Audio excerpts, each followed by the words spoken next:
नमस्कार, मैं कमलेश कबीर आपका एक बार फिर स्वागत करता हूं इस नए एपिसोड में। आज के इस एपिसोड में हम बात करेंगे भारत के। आपने देखा होगा सरदार वल्लभ भाई पटेल का स्टेच्यू बना, इसके अलावा बहुत सारे और भी स्टेच्यू आपको देखने को मिल जाएंगे। लेकिन इस देश में एक अदृश्य स्टेच्यू भी है जिसका नाम है मोरल विक्ट्री स्टेच्यू, जो सार्वजनिक तौर पर आपको कहीं भी खड़ा दिखाई नहीं देगा, लेकिन मोरल विक्ट्री स्टेच्यू जो है उसका अस्तित्व है और समय समय पर वो कांग्रेस पार्टी को एहसास भी कराता है। और इस स्टेच्यू का जन्म हुआ था 4 जून 2024 को, जिस दिन लोकसभा चुनाव का परिणाम आया था। तो अब आप समझ गए होंगे मैं किसकी बात कर रहा हूं और ये बात क्यों कर रहा हूं। इसका भी जो है वो हम अगर इस वीडियो में देखें तो उसका पूरा एक सटीक सा आकलन करने की कोशिश करेंगे। जब से एशिया कप, क्योंकि एशिया कप जब शुरू हुआ था तब इस देश में तमाम लोगों का जो है वो एक ही मन था, और वो मन था कि एशिया कप में भारत को पाकिस्तान के साथ क्रिकेट नहीं खेलना चाहिए। हमने भी इस पर बात की थी और हम सब लोगों का स्टैंड भी यही था। लेकिन जब आप सरकारी तौर पर देखते हो, सरकारों को देखते हो, तो नरेंद्र मोदी की सरकार से पहले ऐसी कौन सी सरकार थी, अगर आपको याद हो, जो सीधे तौर पर पाकिस्तान का विरोध करती हो। लगातार जो है वो कांग्रेस पार्टी का आधिकारिक स्टैंड रहा है कि पाकिस्तान के साथ मुद्दे जो है वो बातचीत के जरिए ही सुलझाए जा सकते हैं। लेकिन नरेंद्र मोदी ने सीधे तौर पर यह कहते हुए बातचीत से इनकार कर दिया कि बातचीत जो है, जब तक आतंकवाद है तब तक बातचीत नहीं हो सकती। और आज भी भारतीय जनता पार्टी का स्टैंड जो है वो यही है। अब इस स्टैंड की वजह से लोगों ने इस एशिया कप में भारतीय टीम का पाकिस्तान के साथ खेलने से इनकार किया, और यह भी भारतीय जनता पार्टी की सरकार में हुआ है। इससे पहले ऐसा जो है वो नहीं हुआ।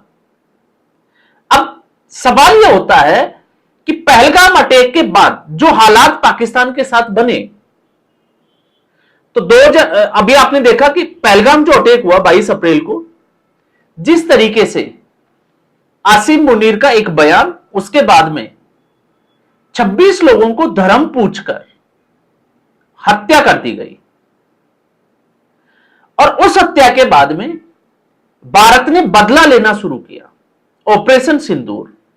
और ऑपरेशन सिंदूर की खड़क जो है वो आज भी पाकिस्तान के हर व्यक्ति के दिल में जो है वो डर बनकर बैठी हुई है। इसीलिए एशिया कप में जो नो हैंडशेक था वो पहुंच गया आपका राफेल तक, वो पहुंच गया मैदानी जंग तक। तो यह दिखाता है पाकिस्तान खिलाड़ियों का दर्द कि आज भी उनके सीने में जो है वो ऑपरेशन सिंदूर का खौफ जो है वो किस तरीके से बोल रहा है। अब ऐसे में भारत, आप सोचकर देखिए कि एशिया कप नहीं जीतता तो कांग्रेस पार्टी पाकिस्तान को बधाई दे रही होती और क्रिकेट को खेल भावना से खेलने की बात कर रही होती और इस टीम को ज्ञान दे रही होती और इस सरकार को कोस रही होती।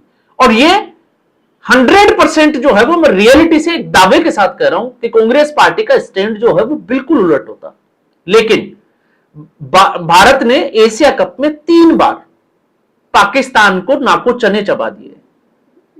इतिहास का पहला टूर्नामेंट जिसमें एक ही टीम बार बार जो है वो भारत के हाथों पिटती रही, और एशिया कप जीतना और फिर उसके बाद में मोहसिन नकवी से ट्रॉफी नहीं लेना, उस स्टैंड से पूरे पाकिस्तान में आग लगी हुई है। लेकिन पाकिस्तान का दर्द एक ही पार्टी समझ सकती है और वो पार्टी है कांग्रेस पार्टी। 1947 से अब तक लगातार जो है वो कांग्रेस पार्टी के कई नेताओं का प्यार जो है वो रह रहकर पाकिस्तान पर उमड़ रहा होता है।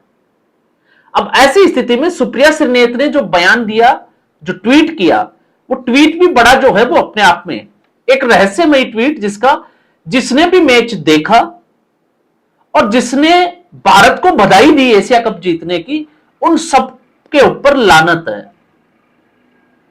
तो अब कांग्रेसियों को सावधान रहना चाहिए।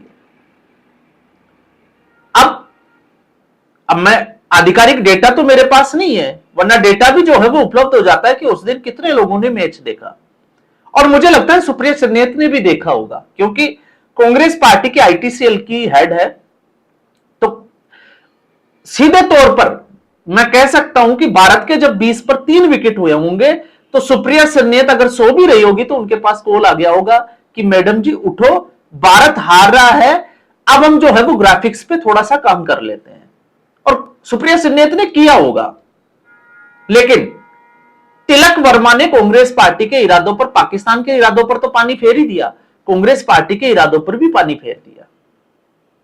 अब ऐसे में जब सुप्रिया सिन्नेत सैनिकों के खून की बात करती है तो उसमें मजेदार बात क्या है, सुप्रिया सिन्नेत के इस बयान के बाद याद करिए लेफ्टिनेंट विनय नरवाल, जिसकी पहलगाम के उस आतंकी हमले में जान चली गई थी, शहीद हो गए थे, उनके पिता राजेश नरवाल, उनका भी एक स्टेटमेंट आ गया कि सैनिक जो है वो रणभूमि में बदला लेता है। लेकिन भारतीय खिलाड़ियों ने, जो पाकिस्तानी खिलाड़ी आतंकवादियों के बैनर लेकर खेल रहे थे, उनको मैदान पर जिस तरीके से शिकस्त दी, इसलिए भारत की टीम के ऊपर गर्व होता है। यह राजेश नरवाल का स्टेटमेंट है।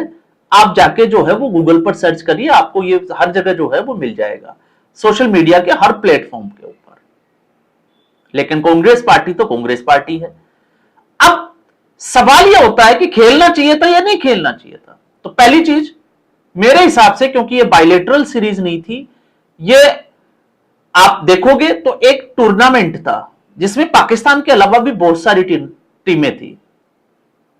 अब नहीं खेलना चाहिए था, हम इसके पक्ष में थे, लेकिन जिस तरीके से खेल के मैदान में पाकिस्तान को रौंदा, और वो भी एक बार नहीं 3 बार, और पाकिस्तान की जो घाव थे उनको ताजा कर दिया, और जिस तरीके से किया आपने देखा, हर जिसको कहें कि कदम के ऊपर पाकिस्तान को जलील होना पड़ा। आप सोचकर देखिए अगर पाकिस्तान एशिया कप जीत जाता तो सिचुएशन क्या होती। लेकिन हार के जिसको कहें कि पाकिस्तान के जबड़े से जो है वो जीत को निकाल लाए, और उससे जो है वो पूरा परिदृश्य जो है आज बदल गया, जिसकी हम चर्चा कर रहे हैं। लेकिन जब हम कांग्रेस पार्टी के इतिहास की बात करते हैं तो कांग्रेस पार्टी का इतिहास क्या है। 29 अक्टूबर 2005, आप पी चिदंबरम और बराक ओबामा पर हम आए उससे पहले, 29 अक्टूबर 2005 को दिल्ली में धमाके हुए, जिसमें लगभग 62 लोगों की जान चली गई। और जिम्मेवारी किसकी थी और यह किसने किया था आतंकी हमला? लश्कर-ए-तैयबा ने। यह 2005 अक्टूबर की मैं बात कर रहा हूं।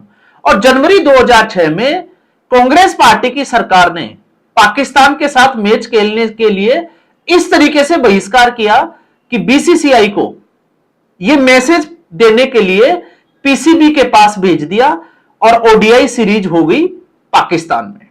अब आप सोचकर देखिए, पूरे के पूरे सभी खिलाड़ियों को भेज दिया कि आप जाकर जो है वो पाकिस्तान में मैच खेलकर जो है पैगाम दो कि हम आपके साथ जो है वो रिश्ते नहीं रखना चाहते। ये कांग्रेस पार्टी का स्टैंड था 2005 और 2006 का। उसके बाद में 11 जुलाई 2006, उस तारीख को अगर हम याद करते हैं तो मुंबई लोकल में ट्रेन में जो है वो धमाके हुए और लगभग 190 के आसपास मौतें हो गई। जिम्मेवारी किसकी थी? इंडियन मुजाहिदीन ने इसकी जिम्मेदारी ली। और ये सारे जो आतंकवादी संगठन है वो ऑपरेट कहां से होते हैं? पाकिस्तान से, जहां पर भारत ने एयर स्ट्राइक किया और एक के बाद एक मसूद अजहर के जो आतंकी, जिसको कहें कि उनके जो चेले थे जिनकी मौत हुई, और फिर उसके बाद में जो वीडियो फुटेज आया जिसके ऊपर पाकिस्तान के अधिकारी तक रो रहे थे, आईएसआई के एजेंट तक रो रहे थे, उन्हीं ने जो है वो ये हमला करवाया 11 जुलाई 2006 को। और 2007 में बायलैटरल सीरीज होती है भारत और पाकिस्तान के बीच। तो अब ये कांग्रेस पार्टी को तय करना है कि कांग्रेस पार्टी का स्टैंड कौन सा है। उसके बाद 26/11 का हमला हुआ, और 26/11 के हमले में 166 मौतें हुई। और इस बार भी जो है किसका आतंकवादी संगठन का हाथ था? लश्कर-ए-तैयबा का। लेकिन उसके बाद 2011 का विश्व कप भी हुआ, और उससे भी बड़े की मजे की बात यह है कि उस वक्त सुपर पीएम की भूमिका में सोनिया गांधी थी। मनमोहन सिंह सिर्फ और सिर्फ नाम मात्र के प्रधानमंत्री थे। और आपको पता होगा तो पाकिस्तान के प्रधानमंत्री गिलानी को मोहाली का जो विश्व कप का सेमीफाइनल मैच था वो देखने के लिए इनवाइट किया था और उसमें सोनिया गांधी एक तरफ बैठी थी और दूसरी तरफ मनमोहन सिंह। वो वीडियो फुटेज भी आपको जो है वो सोशल मीडिया पर मिल जाएंगे। तो ये कांग्रेस पार्टी का एक आधिकारिक स्टैंड हुआ करता था। अब इसके अलावा फिर आप जो है वो बात कर सकते हो सिंधु जल समझौता 1960। इसके अलावा 1971 में 93,000 जो सैनिकों को बंदी बना लिया गया, लेकिन बिना पीओ के लिए जो है वो उनको वापस छोड़ दिया। ये कांग्रेस पार्टी का आधिकारिक स्टैंड रहा है। कांग्रेस पार्टी का प्यार जो है वो अभी अगर आप देखोगे तो मणिशंकर अय्यर ही नहीं, इससे पहले भी आपको जो है वो समय समय पर मिलता जाएगा। लेकिन इन्हीं की पोल पट्टी सुप्रिया श्रीनेत के इस स्टेटमेंट के बाद में पी चिदंबरम ने जो बोला उसकी हमने पहले भी वीडियो में बात की है। पी चिदंबरम ने सीधे तौर से कह दिया कि उस वक्त कांग्रेस पार्टी ने अमेरिका के चरणों में जो है वो पूरी की पूरी नतमस्तक हो गई, सरेंडर कर दिया, क्योंकि पी चिदंबरम खुद ये चाहते थे कि सैन्य कार्रवाई होनी चाहिए, लेकिन अमेरिका और वैश्विक दबाव के कारण भारत ऐसा करने में समर्थ नहीं हुआ। तो आज भारत जब उरी के बाद सर्जिकल स्ट्राइक होती है, बालाकोट एयर स्ट्राइक होता है और अब पहलगाम के बाद जिस तरीके से ऑपरेशन सिंदूर होता है, तो आप समझ सकते हैं कि दोनों सरकारों में फर्क कितना है। और फिर उससे भी ज्यादा अगर हमें समझने की जरूरत है तो फिर समझना होगा लानत किसको है। आखिर सुप्रिया श्रीनेत जो है वो थूक किसके ऊपर रही है? तो सुप्रिया श्रीनेत थूक रही है डीके शिव कुमार पर। अब डीके शिव कुमार कौन है और सुप्रिया श्रीनेत की कांग्रेस पार्टी में हैसियत क्या है? डीके शिव कुमार के हिसाब से अगर हम उस संदर्भ में देखें तो डीके शिव कुमार एक पावरफुल लीडर जो कांग्रेस पार्टी के लिए नहीं, आपने देखा हो तो भारत जोड़ो यात्रा के लिए भी फंड रेज करने का काम किया। इसके अलावा सीएम सिद्धारमैया, सचिन पायलट, हिमाचल प्रदेश के मुख्यमंत्री सुक्खू, इन सब ने मैच भी देखा और भारतीय टीम को बधाई भी दी। सिर्फ और सिर्फ दो लोग, एक राहुल गांधी और दूसरा सुप्रिया श्रीनेत, तो मैच तो मुझे लगता है कि सुप्रिया श्रीनेत ने भी देखा होगा, वरना इतना दर्द जो है वो सुप्रिया श्रीनेत को नहीं होता। तो जिन लीडर्स की मैं बात कर रहा हूं, सचिन पायलट 2018 में कांग्रेस पार्टी को राजस्थान में जीत दिलाने वाला अगर कोई नेता था तो वो था सचिन पायलट, स्वर्गीय राजेश पायलट के बेटे। तो कांग्रेस पार्टी में कद क्या है? डीके शिव कुमार की हमने बात ही कर ली। हिमाचल प्रदेश के मुख्यमंत्री सुक्खू जो सरकार चला रहे हैं और कांग्रेस पार्टी के आईटी सेल की जो हेड है, सिर्फ और सिर्फ मीडिया हैंडल करती है सुप्रिया श्रीनेत। और अब सुप्रिया श्रीनेत पे जब हम नजर डालते हैं तो 2000 से लेकर 2001 में पहली बार इंडिया टुडे ज्वाइन किया, 2004 में एनडीटीवी में चली गई और फिर उसके बाद में 2008 से ईटीवी टाइम्स नाउ। 2019 में जब उनके पिताजी की मौत हो गई, उनके भाई की मौत हो गई, उसके बाद में कांग्रेस पार्टी ज्वाइन किया। तो एक तरफ जो पत्रकारों को नसीहत देते हैं, पत्रकारिता सिखाने वाले, जिनके अंदर कांग्रेस का प्रेम जो है वो कूट कूट कर भरा था। और एनडीटीवी का तो जो है वो आपको इतिहास ही पता होगा कि एनडीटीवी से जो लोग निकले हैं उनकी मानसिकता क्या थी। और उसके बाद में महाराजगंज की वो सीट जिस पर सुप्रिया श्रीनेत ने चुनाव लड़ा, तीसरे नंबर पर रही और लगभग 5% वोट उनको मिले 2019 में। जमानत तक जो है वो उसकी जब्त हो गई, ये है।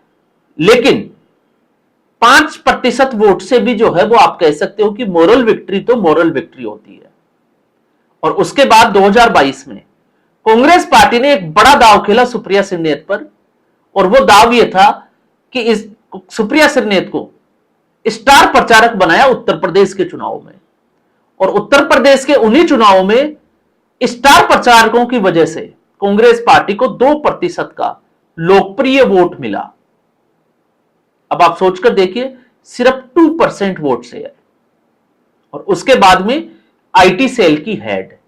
तो मुझे लगता है कि कांग्रेस पार्टी को अब मोरल विक्ट्री स्टैच्यू जो है वो सार्वजनिक तौर पर कांग्रेस पार्टी के मुख्यालय के बाहर बना देना चाहिए। और उसकी सख्त जरूरत है, जो लगातार कार्यकर्ताओं का मनोबल जो है वो बढ़ाता रहे, फिर चाहे स्थिति कैसी भी हो। और यही कांग्रेस पार्टी के लिए जो है वो जरूरी भी है। अगर, क्योंकि एक तरफ 90 से ज्यादा चुनाव हारने के बाद लगातार अपने कार्यकर्ताओं को मोटिवेट कर रहे हैं राहुल गांधी, और दूसरी तरफ उसके पीछे, पर्दे के पीछे का खिलाड़ी जो है वो सुप्रिया सेनेत। तो कांग्रेस पार्टी में मुझे लगता है कि अभी ये दो ही लोग हैं जो सिर्फ और सिर्फ एशिया कप की जो जीत हुई भारत की उससे परेशान है। और आप देखिए जनता तक को गालियां देने लग गए। तो मैच तो जो है वो कांग्रेस पार्टी को वोट देने वालों ने भी देखा। और ऐसे में जनता का मूड क्या है, मुझे लगता है कि कांग्रेस पार्टी के वश में अब नहीं है। तो इस वीडियो में फिलहाल इतना ही। उम्मीद करूंगा वीडियो एपिसोड आपको पसंद आया होगा। वीडियो को लाइक करें, शेयर करें, चैनल जरूर सब्सक्राइब करें। धन्यवाद।